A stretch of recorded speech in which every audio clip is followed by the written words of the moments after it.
Hello again, dear students. This is the second part for the revision for the next quiz. We have explained the first type of questions, simplifying, subtracting or adding, then solving rational equations. Before we go to the fourth part or lesson 4, I need to go back to the second example I did as I wrote 7r when we divided 14 by 6, 7 over 3, but also we have r plus 4, so we need to write r plus 4.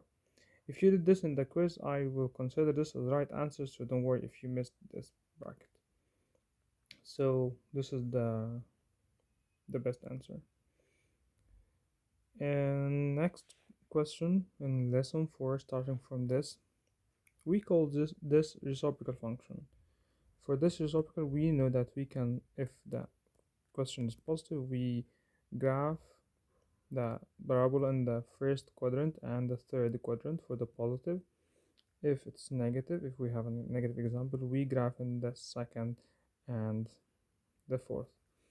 But sometimes we need to translate the asymptotes, the vertical and the horizontal asymptote, according to the givens with the x.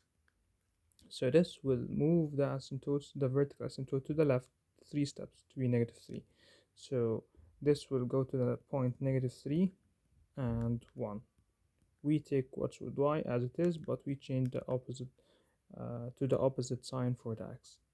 So we go to the -3 and 1, -3 and +1. Then we draw the asymptotes. This is the horizontal asymptote, y equals 1. This is the vertical asymptote, x equals 3. We know that the value -3 should be excluded from the domain and from the graph. Since this one is positive, so we will graph or sketch. Your graph can go down, but it should not go up again. And for the third quadrant, we do the same. So this is the right answer for the graph. Or as sketching, then the domain will be all real except the -3. Because it's excluded, we cannot put -3. It will lead to 0 in the denominator, and this answer is undefined. Number 1. Number 2, the range will be all real except +1.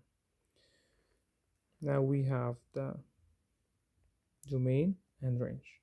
We did the sketch. To find the vertical asymptote and horizontal asymptote, we know it's clear in the graph that the vertical asymptote will be x equals -3. You don't write -3. You mention x equals -3. For the horizontal asymptote, it's y equals 1. -3. To find the x-intercept, we put y equal to 0. Just equal to 0.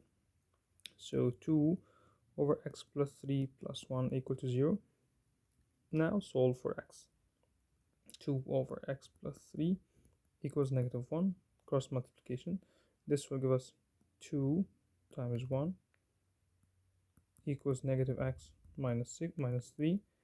Then we solve for x. This will be -5. So the graph should intersect with the x-axis at the -5.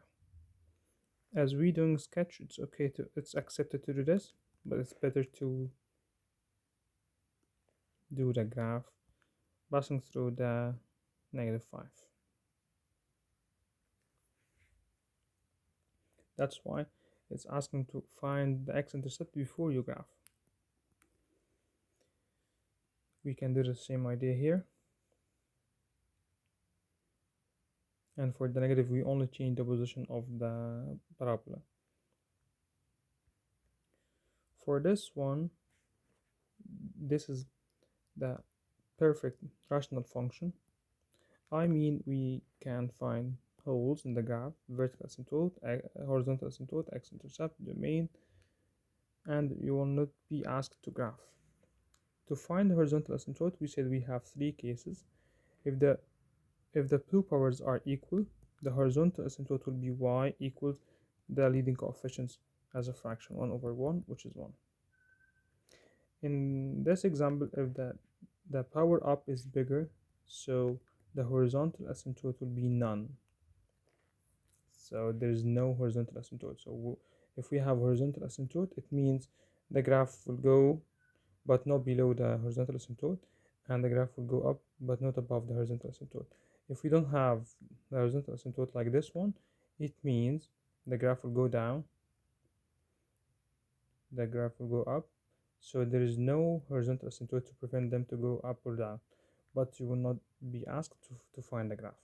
Only find the five answers here.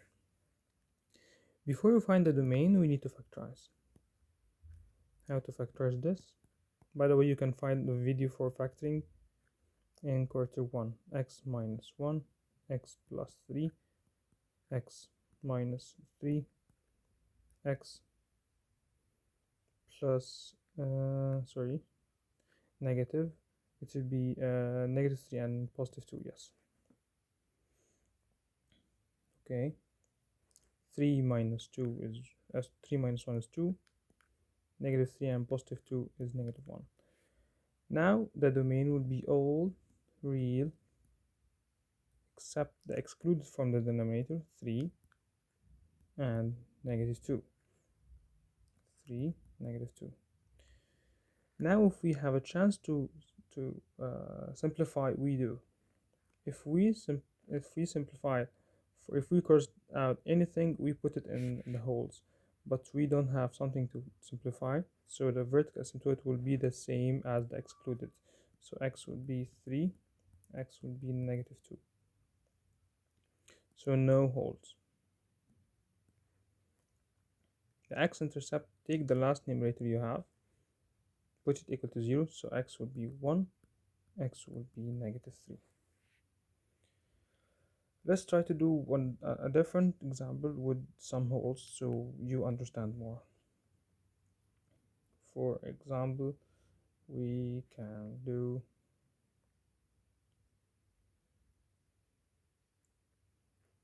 this is the last one. Okay, let's try to do this. We hope it has holes. Okay, to factorize this, first we have same coefficients. The horizontal will be y equals negative 2 over 1, which is negative 2. Then factorize. To factorize, don't forget to take the negative 2 as a common factor, leaving x squared minus 4x minus 3. X squared minus 4x minus 3, yes. Sorry, plus 3. Because we are taking negative from the whole expression. Now we factorize. Negative 2, x and x, negative 1, negative 3.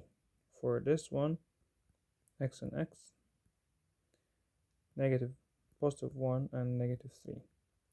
Now you can see that we can cancel, but before we cancel, we mentioned the exclude as we did in the first video, negative 1 and positive 3. So you write the domain will be all real except negative 1 and 3. Now you simplify. When you simplify, cross out the two brackets, we cross out this will not be a vertical asymptote. The vertical asymptote will be x equals negative 1. But for the one you have cancelled, the 3 will not have a vertical asymptote, but we cannot graph this point, so we consider it as whole, one of the holes, x equals 3.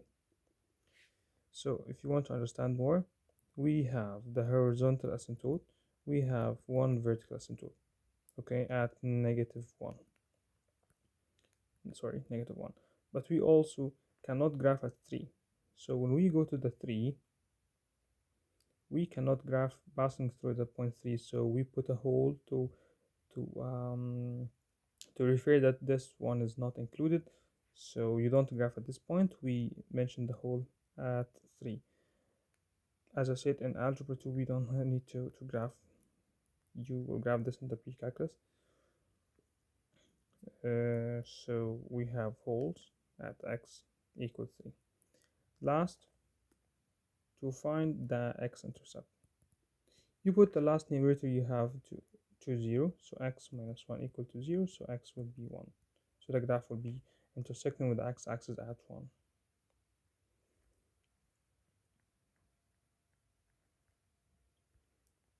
Now the last type of questions for this lesson. We have direct or inverse variation. We know the direct or inverse variation by comparing to this. Y equals kx for the direct, y equals k over x for the inverse. So this one is inverse, and the constant of variation is 8. This one is inverse, this one is inverse, this one is inverse. I see that all of them are inverse variation, but we can mention more to see if we have different form for the inverse and what would be the direct. The direct would be y equals 3x, for example, direct.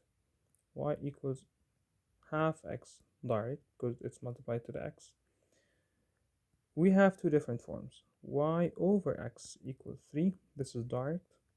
Y x equals 10, this is inverse, because when you send x to the right side it will be multiplied, so this is the clear form for the direct, and when we send x to the right side it will be divided, so it's a clear form for the inverse.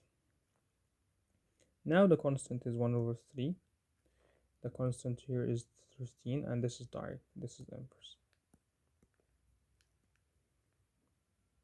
The last point, if y varies directly as x, so we write y equals kx.